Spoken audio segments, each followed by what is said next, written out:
Welcome to Red Sox Digest, the only show where pain, sarcasm, and a dash of hope collide nightly like a Trevor Story strikeout.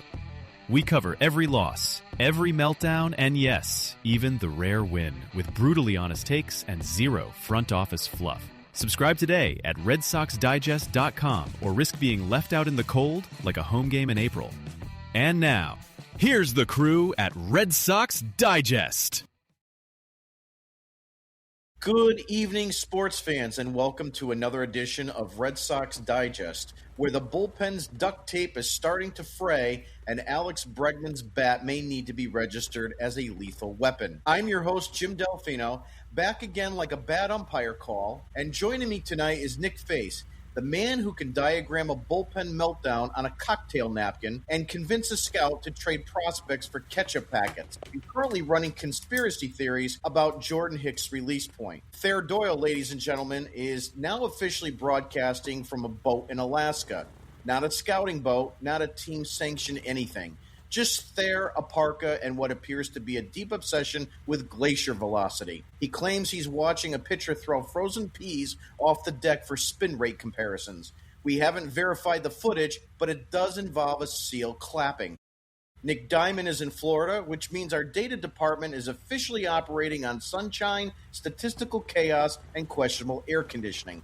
He's swamped as usual, bunker for a poolside setup, whiteboard balanced on a flamingo floaty, laptop shaded by a palm tree, and yes, still wearing a headset like he's calling Game 7. Your Boston Red Sox walked out of Target Field tonight with an 8-5 win that felt like a group therapy session for Red Sox fans. Now 58-51 on the season, the Sox are in a real dogfight with Seattle and New York for wild card order. After a weekend of bullpen roulette and weather delays that made us question our life choices, tonight's game was, dare I say, competent.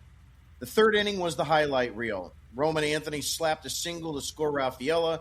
Bregman doubled in another run with a little help from some errors. And Trevor Story launched a two-run bomb that had Minnesota fans checking the warranty on their optimism. Jarren Duran added a solo shot in the fifth because apparently center field is his personal canvas now. Rafaela chipped in with a sac fly in the sixth, and the ninth inning was pure insurance. Story doubled in Bregman, and Wilyer Abreu followed with a double of his own to plate Story. The Twins tried to rally with not one but two Brooks Lee homers, even though Alcala tried to give them the game. 8-5 in the ninth wasn't good enough, and 8-3 was not good enough to avoid Aroldis Chapman. Red Sox have 10 hits, 8 runs, and only 2 errors, so that's progress. So tonight we celebrate a win that didn't require a rain delay, a miracle by the bullpen. Nick Face, I know you've got thoughts on Trevor Story's hole in his glove and whether Roman Anthony should be classified as a controlled substance. Let's get into it. Nick, your reactions for tonight's game. I just want to make sure that our awesome buddy Thayer is safe from this tsunami that's about to hit, in all seriousness, to open up. So let's make sure that is okay. But if the tsunami does want to hit for Jersey Street to get something going here with the Red Sox with the trade deadline, I'd appreciate some sort of life, because they're lifeless right now, Jim. I'm still waiting for figuring out what the heck's going to go on, what's the next move, what are we doing here. But we're in stealth mode. Stealth City, baby. It's coming. No, it's not. No, it's not. Just be surprised. Just be surprised, because I'm just going to sit here and tell you, don't expect anything. Don't expect it.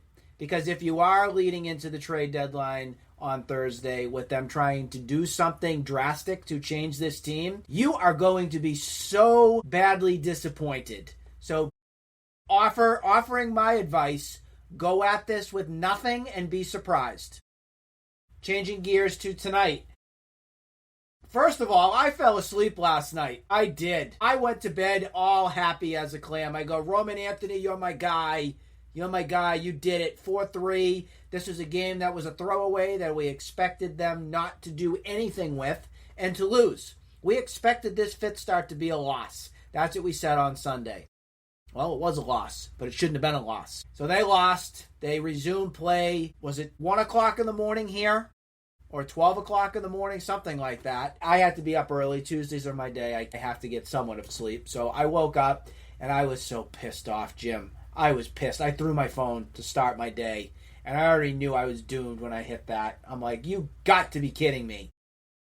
Well, Jordan Hicks was your guy last night because that was the last guy you had. You had turbulent issues with Garrett Whitlock. You had Aroldis Chapman with explosive things going on. You had pretty much nothing. And that really set me off because in my eyes, as much as you had nothing, Alex Cora set that team up to fail last night with how he managed that game. Fitz needed to take it for the team, 100%. I don't care if he was great. I was not a happy person watching him start. But you know what? He should have been out there for the 5th, the 6th. Extend him. And then Chris Murphy only throwing an inning? What the hell is wrong with Cora? That should have been much longer than that. Then he threw Bernardino, and then Jim, our good buddy, Alcala. Don't you love him? Isn't he a gem? You know, last night really ticked me off. It was a joke. It just ticked me off, and it pissed me. Yeah, you know, and I looked at that and I said, all right, let me watch the highlights. So I watched the highlights and I see Jordan Hicks hitting everybody in the foot. I'm like, you know, this guy, and of course I mentioned it on Twitter when Alex Cora said, you know, about the bullpen, and I said, you should have chose someone else. And everybody was like, well, there was no one else left. You know, and again, the point is, yeah, okay, no one else was left because Whitlock was, you know, obviously not feeling well and Chapman wasn't feeling well. But to your point, we talked about that earlier in the day, that Dick Fitz needed to take one for the team. And he needed, no matter how bad of an outing he had to go into the 6th at least because we needed to make sure that we had enough pitching. And, you know, luckily enough, that didn't go into extras. God willing to see what that would have been like if they had gone into extra innings, who would have pitched. I mean, they would have had Hicks for 2 or 3 or 4 innings because, don't forget, he was a starter for a while, but that would have been a total train wreck. So at some point, they would have wound up losing that game, even if he got through the 9th inning. But that doesn't change a lot of what's been going on. You mentioned Alcala. You know, since he got here, he hasn't been that bad up until his last few outings, which tells me that, you know, other teams are finding scouting reports on him, and he's definitely turning into a guy that we cannot depend on. And it gets me a little bit worried. And I don't know how they're going to be able to fix this because I'm still wondering, like, is Justin Slayton alive? I mean, He played catch today. Oh, he did play catch today. Okay. Oh, he played catch today. That's a big movement right there. Yeah. Whether that means he's going to do anything, who knows? But he played catch. Because we still don't have much information on his injury. We don't have much information on Marcelo Mayer's injury, which I find really astounding on both fronts. I have a theory on that. Yeah, I go ahead. Tell me about that. They're not saying anything that's going on, and they're going to wait till the trade deadline's over before any announcements made. Yeah. They don't want to scare teams away. Yeah. You know, you're probably absolutely right. The one thing I have a problem with Mayer, while his defense is really good, he's been hurt every single level of every year since he's been signed by the Red Sox as a minor leaguer. You know, of course, last year about this time was the big talk about, you know, Christian Campbell and Roman Anthony being brought up to AAA, and Mayer was on the shelf, and they wound up bringing him up anyway because they needed to keep the Three Musketeers together, and they didn't want anybody crying or boo-hooing, so they wound up, you know, bringing him up regardless.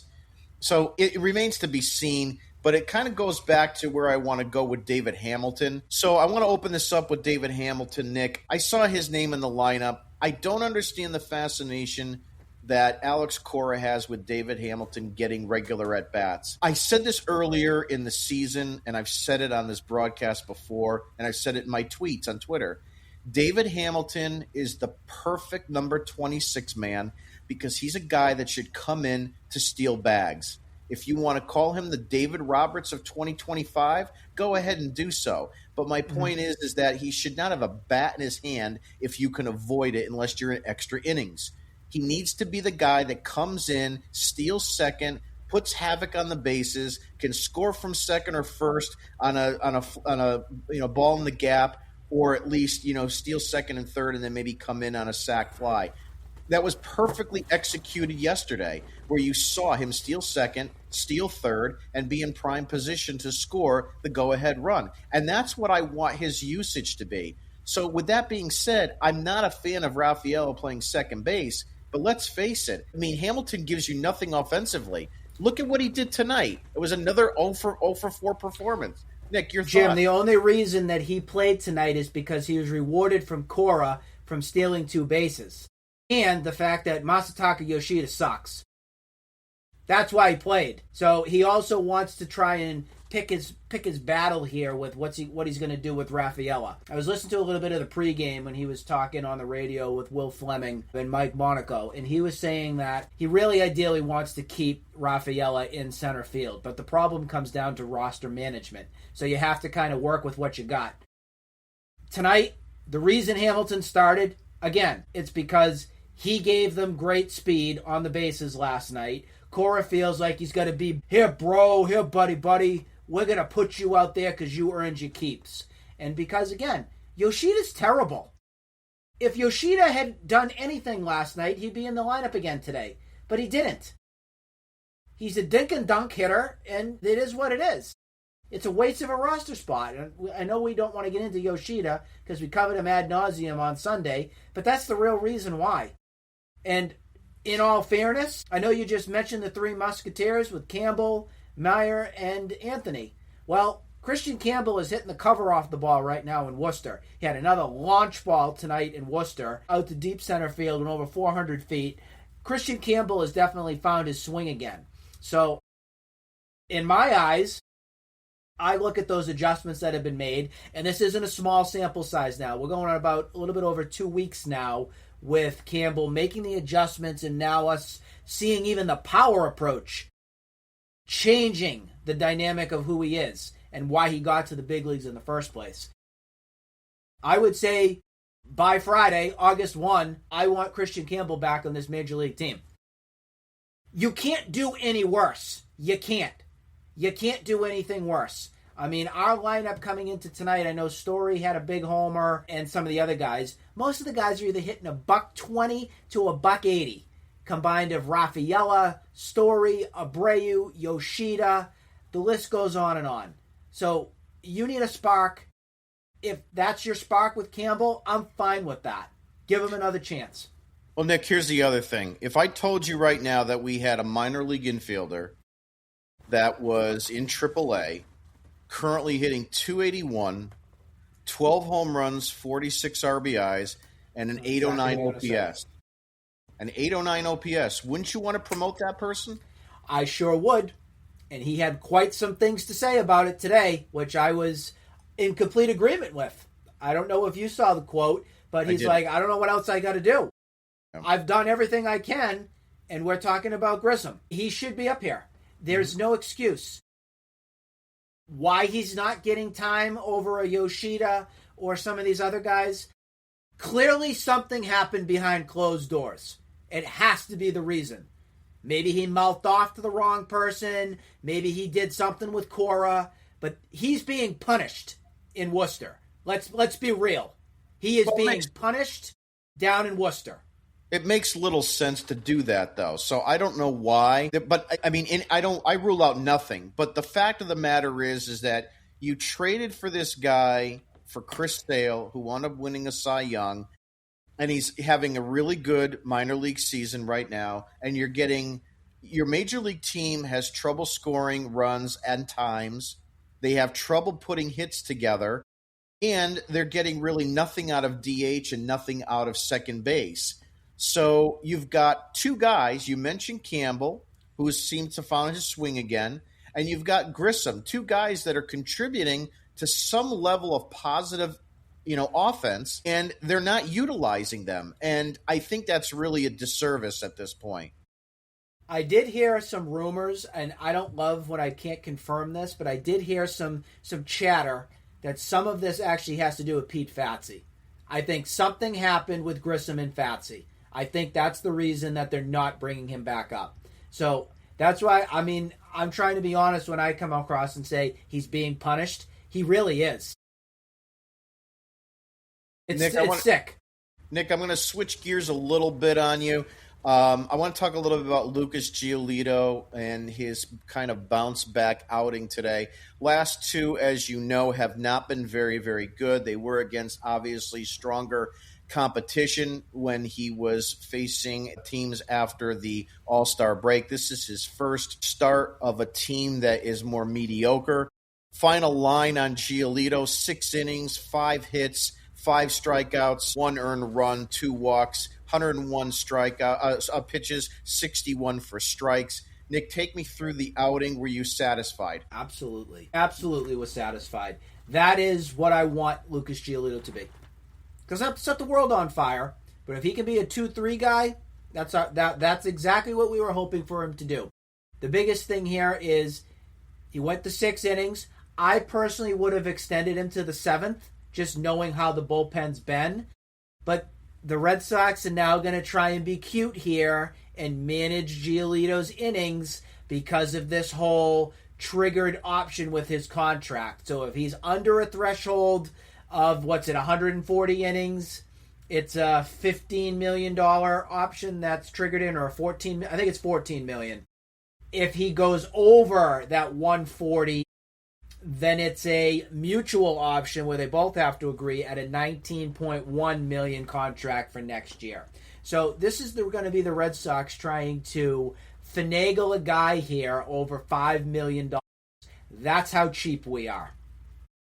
It's disgusting.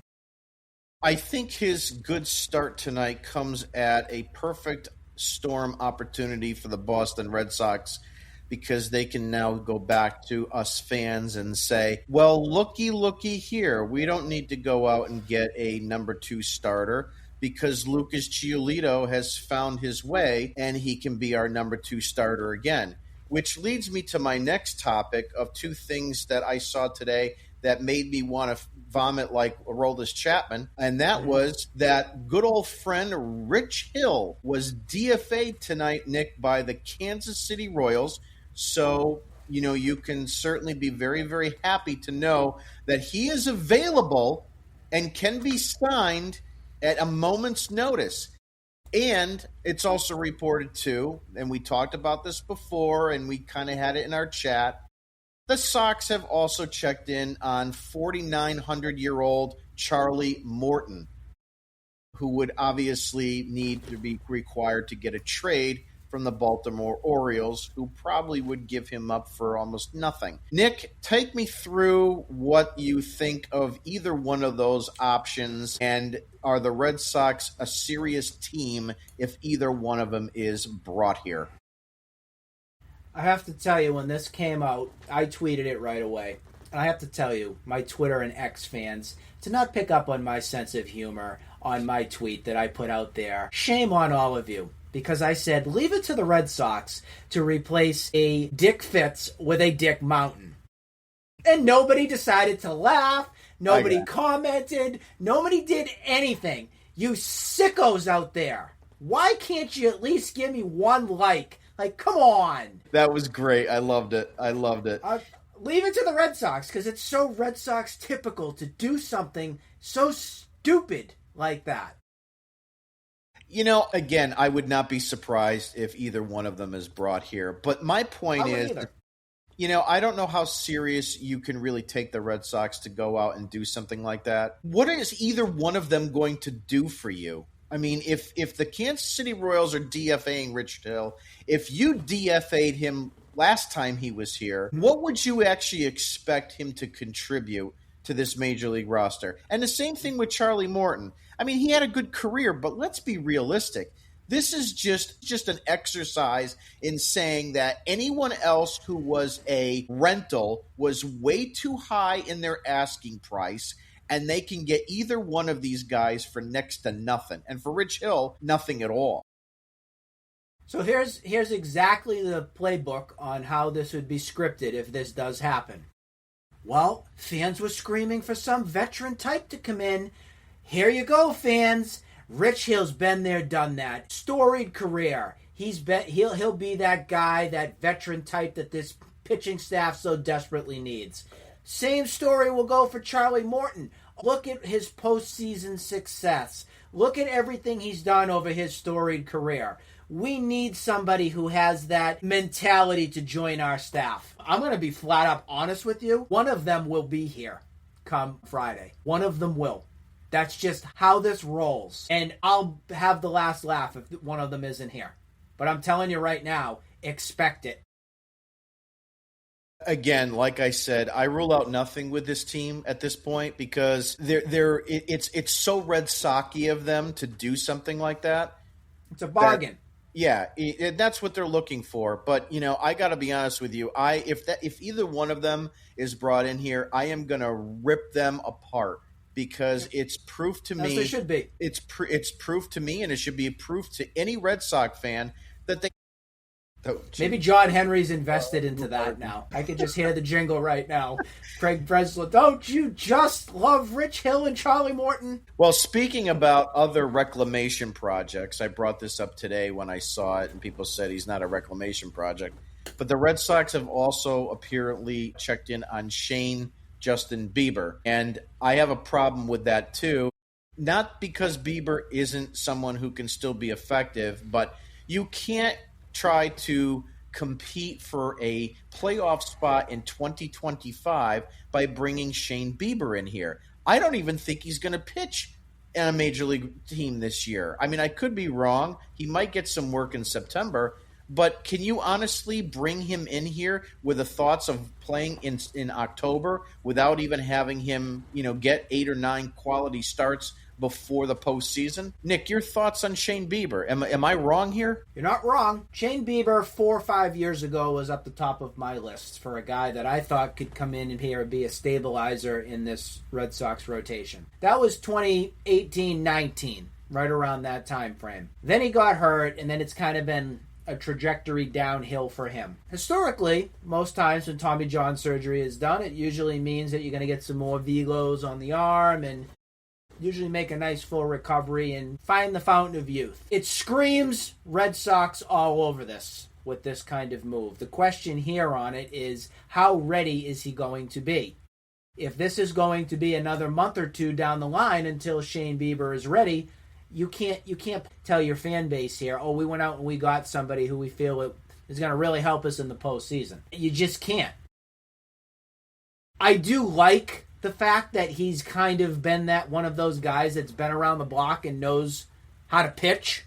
That I can take. But I just look at this right now. If they did this right now, in the back of my mind, all I could think about is, here comes Corey Kluber. He's coming right home. Yeah. Again, this is just actual more proof that when you start seeing these 24-hour from the deadline tweets coming out left and right about guys like Charlie Morton and so forth, it just goes to prove to you that the Red Sox are already trying to position themselves for letting the fans get their typical yearly letdown. There is absolutely no way that I see that they're going to go out and make an impact move at this deadline. I mean, there's talk even on the offensive side of the ball about Yandy Diaz. And Nick, you brought him up, I think, about a week ago. Again, great guy. I would definitely love to have him in our lineup and playing first base and getting some DH time. But I just don't see it happening. Even if the Rays do decide that they're going to go belly up and give up on this season, I just don't see the Red Sox doing what it's going to take to improve this team with anyone of substance. And I'm talking about guys like him, Merrill Kelly, Mitch Keller. I read a report that they checked in on Mitch Keller. We've got the interest kings all over again, Nick. It's all everybody. They're interested in everybody. They're interested from age who knows when to all the way to Rich Hill grandfather stage. It doesn't matter with them. They're interested in every single thing that's out there. And 9 times out of 10, nothing happens from it. They just want to tell other people, oh, we did our homework. We're doing our due diligence. We're looking at this person. I just think it's ridiculous. And the Yandy Diaz move, I just have to say, I just don't see the Rays dealing him to the Red Sox. I really don't. I'd love that to happen because that would give us finally another right-handed thumper to put in that lineup beside Bregman, which would be great.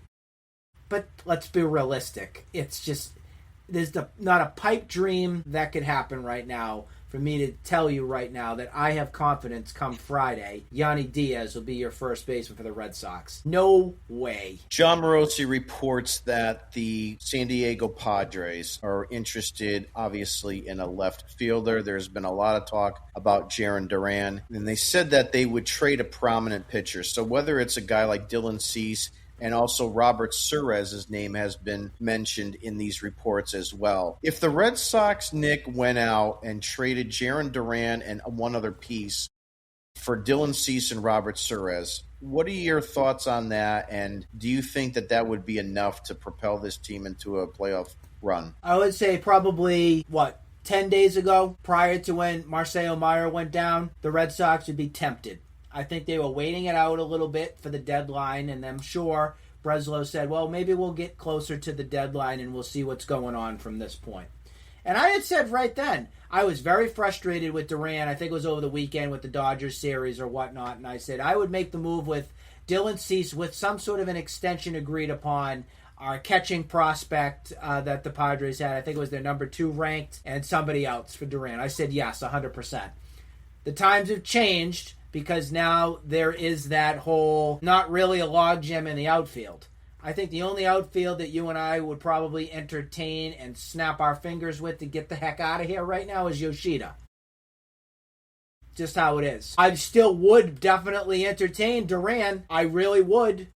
And if you come away with something better than what Duran is, I would totally entertain it. I don't want to slam the door on it, because we're another streak away from him, from me wanting to chuck things out my window here at my house with Duran. He's had a nice couple games right now, don't get me wrong, but he's beating up in the bad competition. How long is this going to last? That's the question here. And especially now with him trying to settle into the number 3 spot, I just think it's a ticking time bomb right now, Jim, with him. You're on a good streak, but how sustainable is this? I've talked about that before. I question it. I've talked about that before. I'm not really too sold on Jarren Duran being outside of the leadoff spot, and I just don't understand what the actual thought process is from Cora on that. You know, there's talk about the fact that he's driving the ball a little bit more, but look, if you compare last year to this year, he had a better OPS, he had better slugging last year, so he's actually regressed, and you mentioned this on Sunday.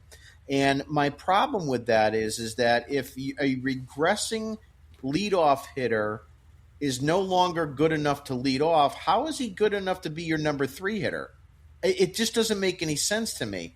Welcome to the 2025 Red Sox, because you got 2 consistent bats.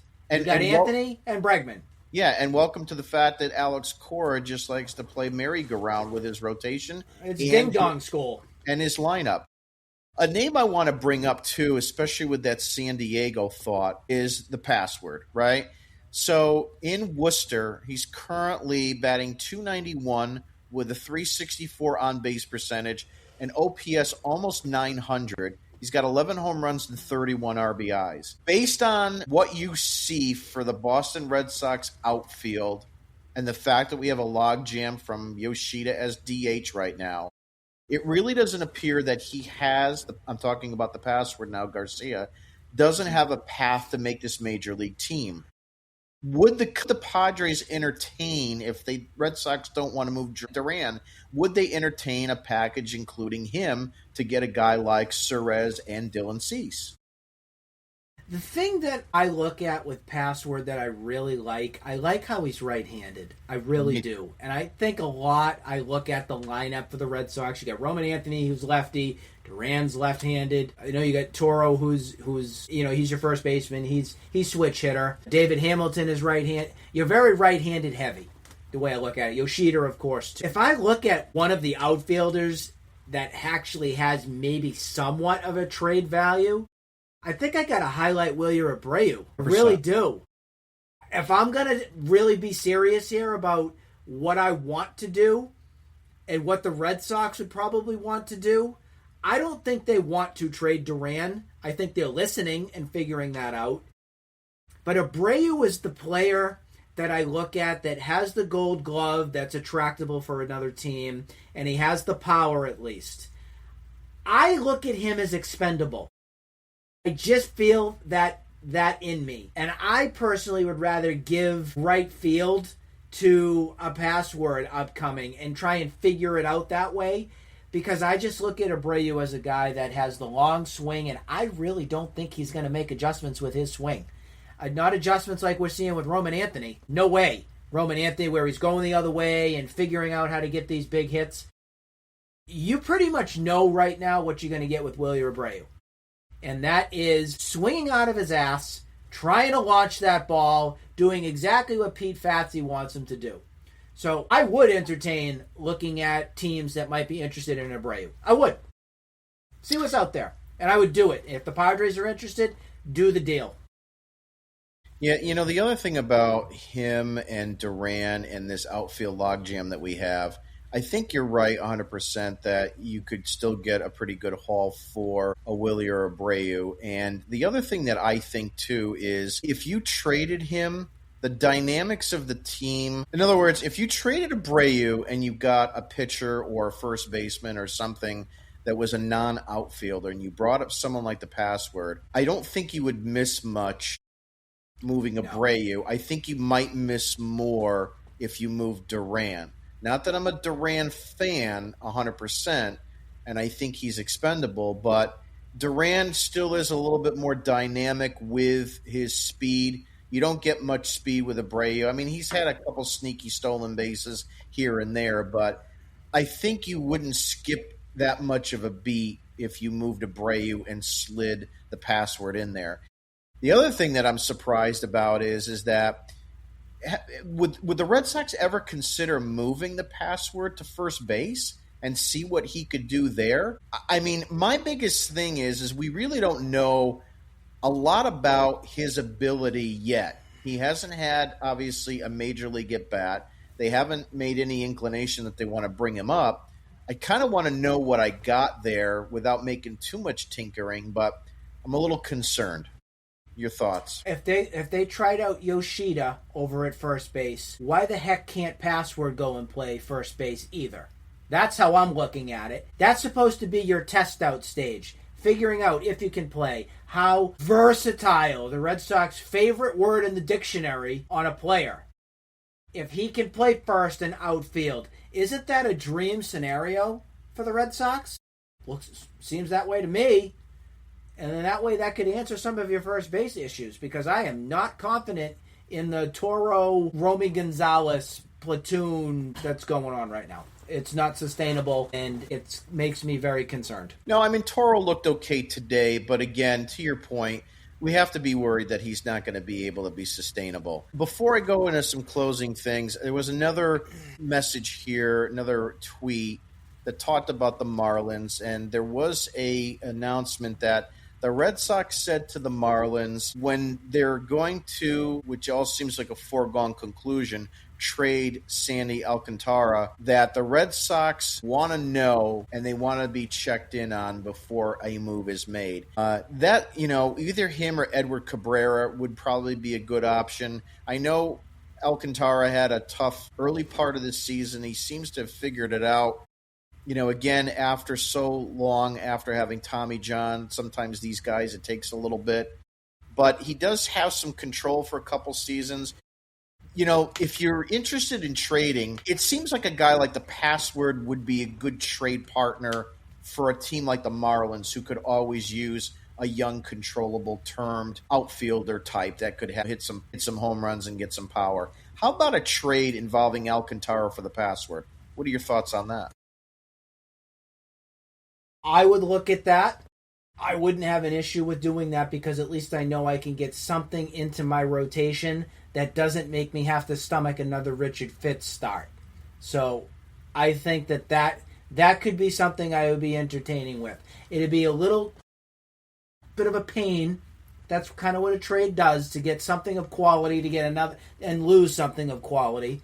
But I think the more we've seen how this rotation has its flaws big time, especially Bueller and Fitz, who are on the back end of the rotation, you got to get something else in there that can be consistent, that can give you quality starts, that you can count on.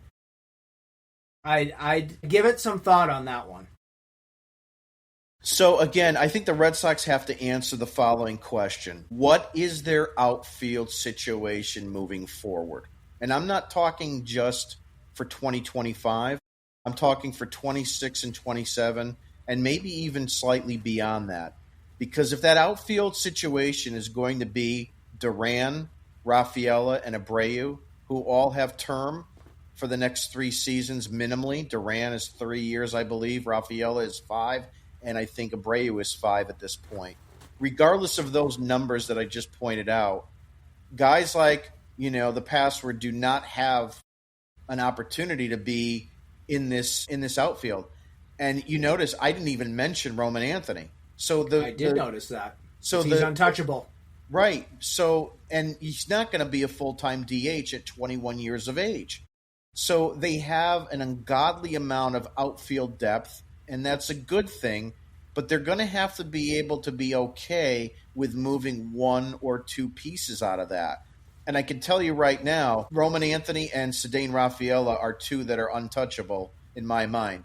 So I don't see them moving either one of them, no matter what the package could be. So it's got to be something involving a Duran, an Abreu, or a Joxton Garcia. One of those 3 or 2 of those 3 need to move. So if you want to go out and get a Sandy Alcantara, it's got 2 years, a Mitch Keller, I'm all for that because, frankly, without putting them at first base, they're never going to make the major leagues, a guy like Garcia. So, and you can't just have him rot there in AAA, putting up ungodly numbers without, getting a shot at the major league level. So with that being said, just going to round this up with tomorrow. Brian Bayo starting tomorrow. And I don't know, is there an opponent listed yet, Nick? I don't see it on ESPN's site. Do you have any insight on anybody who the Twins are throwing out there? I believe it was a TBA bullpen game. I don't see anything else out there at the current moment. Okay, and you're right. It is Bayo tomorrow. So it's I got all excited. I was thinking it was Crochet, but that's right. It is Bayo tomorrow. It's a getaway day. Obviously, Bayo and the daytime games don't typically jive too well. I think the last time he had an afternoon game was the suspended game, right? And yep. I forgot who the opponent was back then, but there was a suspended game, and he had like 5 innings, I think, gave up a couple runs, but wound up getting the win. And it was a pretty decent outing, and he obviously, ate up some innings there. So take me to tomorrow's game. What do you think? Do the Red Sox win this one? Yes, they are going to win this game tomorrow. Bayo's going to come in and throw 6-7 innings. I would love 7. That would be wonderful. 2 runs or less, I'm going to call it on that. I think what you saw tonight with this offense is it's a jump start. In a way, they plug the battery back in, and I'm hoping that this continues and translates into tomorrow. I don't think there's going to be any moves overnight. I'd love one. If you keep looking at me, I keep checking my phone to see if anything's going on. Yeah, I am too. Radio silence. I'm anxious. I'm trying to figure out what's going on from everything. I think that they're going to take, obviously, after tomorrow. It's going to be a long period of time until they play again on Friday. So we have the trade deadline Thursday. Again, that's not till, I think we said it was 6 o'clock that they changed it to. Okay. So that's going to make it a long day on Thursday for all of us, trying to figure out what the heck is going on. And we'll get a chance to talk about it after the deadline is there. But I'm looking for Bayo to have a quality start tomorrow and get the Red Sox back home to Fenway for Friday. And again, we will be facing the Astros, so that'll be a big series upcoming this weekend too.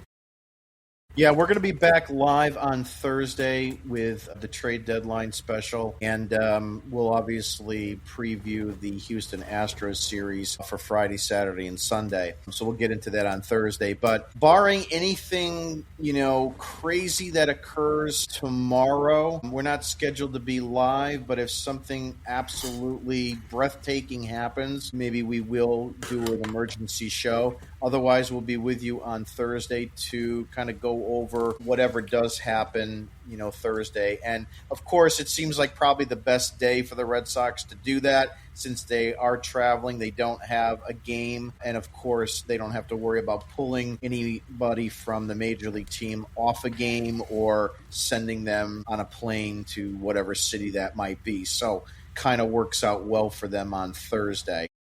I doubt we'll see anything tomorrow, but if we do, maybe we'll hop on. I'd like to thank Nick. I'm going to close it tonight for being on with me. Please go to our digital product and sign up for a subscription. It is 100% free. You can also donate to our cause. It's at redsoxdigest.com. We have articles just about every day recapping the game from before. And Thayer also puts in his Fenway articles as well from 1975. So definitely take a look at those. So everybody have a great night, and we'll see you next time. Have a good night, everyone. Have a good night.